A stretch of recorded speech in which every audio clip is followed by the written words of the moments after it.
Catherine says, my dog very occasionally bites when being stroked. He asks for the attention, but then lunges aggressively. He's an anxious, very needy dog, but extremely loving. I just don't understand. Okay, so let's think of this from your dog's perspective. There's a couple of reasons that this can happen.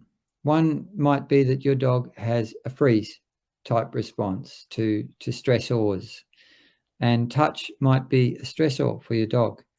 Now, it might not be a stressor all the time. It might only be a stressor when your dog has had a bad day, and instead of being in a relatively calmer zone of their anxiety, they might be pushing up into higher areas of the orange zone. And then suddenly your dog's flipping in the red zone and becoming reactive and biting. So he could be breaking out of a freeze. Again, I can't tell without video easily, and even with video, sometimes it's hard to tell.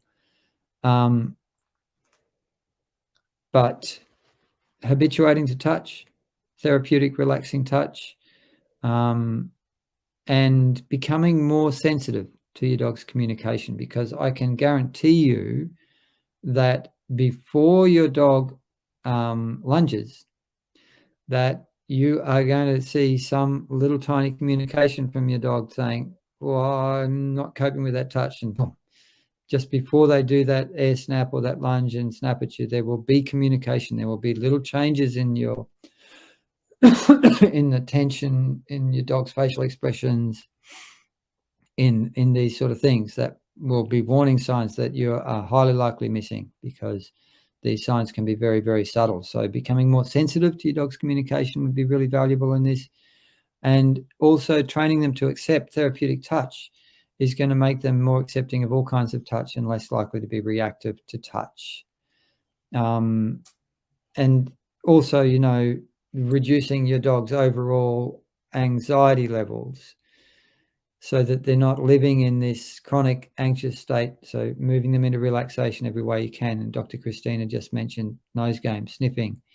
This is a great activity for all anxious dogs, is any kind of activity that gets them to engage their sense of smell, scattering treats, find the treat, snuffle mats, things like that are regular.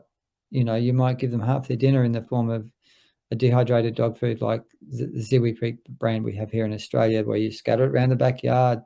But if your dog is not in what I call healthy relaxation, which is calm, settled, relaxed, chilled, grounded, and or asleep for 70 to 90% of the day, you got an anxious dog that you need to teach how to relax and how to be calm.